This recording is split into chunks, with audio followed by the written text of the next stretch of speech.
Subscribe करें astro गुरुजी channel को और साइड में लगे बेल आइकन को अवश्य दबाएं, जिससे हमारे नए अगले आने वाले वीडियो की नोटिफिकेशन सबसे पहले आपको मिले। जय माता दी मित्रों, आप सभी का स्वागत है आपके अपने ही चैनल एस्ट्रो गुरुजी में। मित्रों, आज आपको हम बताने जा रहे हैं माता चंद्रघंटा की अति पावन व्रत कथा। तो इस व्रत कथा को श्रद्धा पूर्वक सुनने से जन्म जन्मांतर के पापों का नाश होता है और अलौकिक शक्ति की प्राप्ति होती है और माता की कृपा से विशेष मनोकामनाएं भी हमारी पूर्ण होती है। तो मित्रों, ध्यान पूर्वक आप पूरे वीडियो को देखें, तभी इसका फल आपको प्राप्त होगा। तो 8 अप्रैल 2019 सोमवार के दिन माता चंद्रघंटा की पूजा अर्चना करने का दिन है। इस दिन इस व्रत कथा को श्रद्धा पूर्वक सुनना चाहिए। तो चंद्रघंटा देवी का स्वरूप तपे हुए सोने के समान कांतिमयी है। इनका चेहरा शांत और सौम्य है और इनके मुखमंडल पर सूर्य मंडल की आभा छिटक रही है। तो माता के सिर पर अर्ध चंद्रमा मंदिर के घंटे के आकार में सुशोभित हो रहा है, जिसके कारण देवी का नाम चंद्रघंटा हो गया है। अपने इस स्वरूप में माता देवगण, संतों एवं भक्तजन के मन को संतोष एवं प्रसन्नता प्रदान करती है।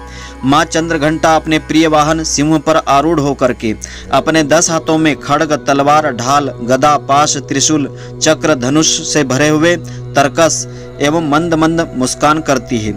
तो माता चंद्रघंटा की पूजा करने से जातक के व्यक्ति के सभी पाप नष्ट हो जाते हैं और जन्म जन्मांतर का डर उसका समाप्त हो जाता है। जातक निर्भय हो जाता है। तो माँ चंद्रघंटा की पूजा करते समय इस मंत्र का जाप अवश्य करना चाहिए। या देवी सर्वभूतेषु चंद्रघंटा रूपेण संस्थिता, नमस्तस्यै नमस्तस्यै नमस्तस्यै नमो नमः। अब माता चंद्रघंटा की व्रत कथा इस प्रकार से हमारे धर्म ग्रंथों में आती है।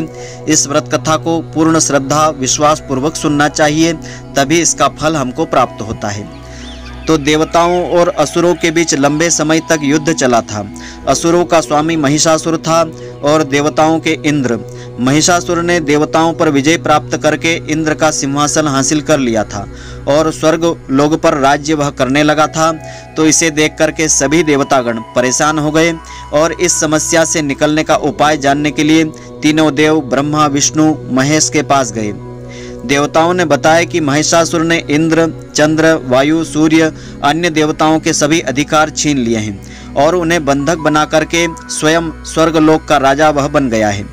तो देवताओं ने बताया कि महिषासुर के अत्याचार के कारण अब देवता पृथ्वी पर विचरण कर रहे हैं और स्वर्ग में उनके लिए कोई स्थान नहीं है। तो ऐसा सुनकर के ब्रह्मा, विष्णु और भगवान शंकर को अत्यधिक क्रोध आया। क्रोध के कारण तीनों के मुख से ऊर्जा उत्पन्न हुई। देवगणों के शरीर से निकली ऊर्जा भी उस ऊर्जा से जाकर मिल गई। यह 10 दिशाओं में व्याप्त होने लगी। तभी वहां एक देवी का अवतरण हुआ। वहां देवी प्रकट हुई और भगवान शंकर ने देवी को त्रिशूल दिया और भगवान विष्णु ने चक्र प्रदान किया। इसी प्रकार अन्य देवी देवताओं ने भी माता के हाथों में अस्त्र शस्त्र सजा दिए थे। इंद्र ने अपना वज्र उनको दिया और ऐरावत हाथी से उतर करके एक घंटा दिया गया। सूर्य ने अपना तेज और तलवार दी और सवारी के लिए शेर दिया। देवी अब महिषासुर से युद्ध के लिए पूरी तरह तैयारी से थी। उनका विशालकाय स्वरूप देख करके महिषासुर यह समझ गया था कि अब उसका काल आ गया है। महिषासुर ने अपनी सेना को देवी पर हमला करने के लिए कहा। अन्य दैत्य और दानवों के दल भी युद्ध में कूद पड़े थे। तो देवी ने एक ही झटके में दानवों का संहार कर दिया। इस युद्ध में महिषासुर तो मारा ही गया, साथ में अन्य बड़े बड़े राक्षसों का संहार माँ ने कर दिया था।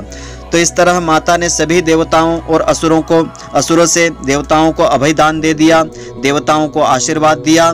इस प्रकार से यह माता चंद्रघंटा की कथा पूर्ण होती है। तो माता चंद्रघंटा माता पार्वती का सुहागिन स्वरूप है। इस स्वरूप में माँ के मस्तक पर घंटे के आकार का चंद्रमा सुशोभित है, इसलिए इनका नाम चंद्रघंटा पड़ा है। माँ चंद्रघंटा की आराधना करने वालों का अहंकार नष्ट होता है एवं उनको असीम शांति और वैभवता की प्राप्ति होती है। माँ चंद्रघंटा के ध्यान, मंत्र, स्तोत्र एवं कवच पाठ करने से साधना करने वाले का मणिपुर चक्र जागृत हो जाता है। यानी जो लोग अपनी कुंडलिनी जागृत करना चाहते हैं वे माता चंद्रघंटा के इस स्वरूप की विशेष पूजा अर्चना करें, जिससे उनका मणिपुर चक्र इससे जागृत हो जाता है और सांसारिक कष्टों से भी मुक्ति मिल जाती है। तो चंद्रघंटा को शांतिदायक और कल्याणकारी माता माना जाता है। माता चंद्रघंटा का जो शरीर है स्वर्ण के समान तेजस्वी है।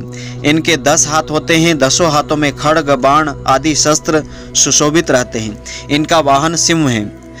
तो नवरात्रि के दौरान वस्त्र का विशेष महत्व होता है। नवरात्रि के वस्त्रों का रंग एवं प्रसाद, नवरात्र के तीसरे दिन आप यदि पूजा में हरे रंग के वस्त्रों का प्रयोग करते हैं तो यह आपके लिए काफ़ी लाभदायक माना जाता है।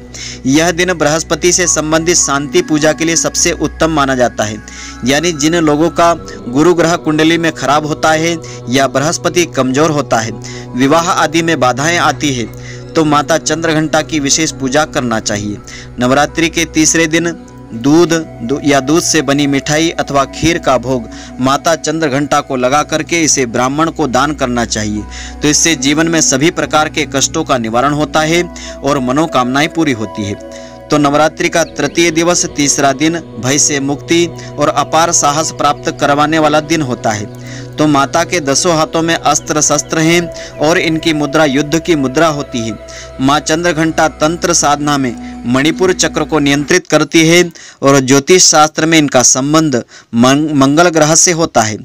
तो माता चंद्रघंटा की पूजा जो है लाल वस्त्र पहन करके करना श्रेष्ठ होता है। माता को लाल पुष्प, लाल चंदन, लाल चुनरी अर्पण करना सबसे उत्तम होता है। तो इस दिन इस चक्र पर रम अक्षर का जाप करने से मणिपुर चक्र मजबूत होता है और भय का नाश होता है। अगर इस दिन की पूजा से कुछ अद्भुत सिद्धियों जैसी अनुभूति होती है तो उस पर ध्यान न देकर के आगे साधना करते रहना चाहिए।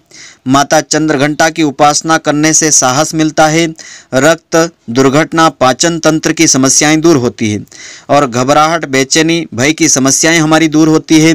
मंगल ग्रह की पीड़ा इससे शांत होती है, साथ ही मंगल दोष का निवारण हो जाता है। और अगर कुंडली में मंगल ग्रह कमजोर होता है या मंगल का दोष होता है तो माता चंद्रघंटा की पूजा विशेष परिणाम देती है। और माता चंद्रघंटा की पूजा लाल रंग के वस्त्र धारण करके करना विशेष फलदायी माना गया है। माता को लाल फूल, तांबे का सिक्का अर्पण करना चाहिए और हलवे और मेवे का भोग इनको लगाना चाहिए। पहले माता के मंत्रों का जाप करें, फिर मंगल के मूल मंत्र ओम अंगाकाराय इस मंत्र का जाप करना चाहिए। माता को अर्पित किए गए तांबे के सिक्के को अपने पास रखना चाहिए, यानी माता के पास तांबे का सिक्का चढ़ाएं, फिर उस तांबे के सिक्के को अपने पास अपनी तिजोरी आदि में रख लेना चाहिए। तो इससे हमको आर्थिक समृद्धि मिलती है, धन की कमी नहीं आती है। चाहे तो इस सिक्के में छेद करवा करके एक लाल धागे में लगा करके अपने गले में धारण कर सकते हैं। और इस दिन विशेष प्रसाद माता का इस प्रकार से रहता है। आज के दिन माता को दूध या दूध से बनी मिठाई का भोग लगाना विशेष फलदायी माना जाता है। इसे स्वयं भी ग्रहण करें और दूसरों को भी देना चाहिए। तो इससे सभी दुख संकट हमारे दूर होते हैं और माता चंद्रघंटा की विशेष कृपा हमको प्राप्त होती है। तो मित्रों, आशा करता हूं कि आपको हमारी यह ज्ञानवर्धक जानकारी पसंद आई होगी। यदि आपको पसंद आई हो तो आप हमारे वीडियो को अधिक से अधिक शेयर करें और इसे लाइक करना नहीं भूलें। धन्यवाद। जय माता दी मित्रों, फिर मिलेंगे।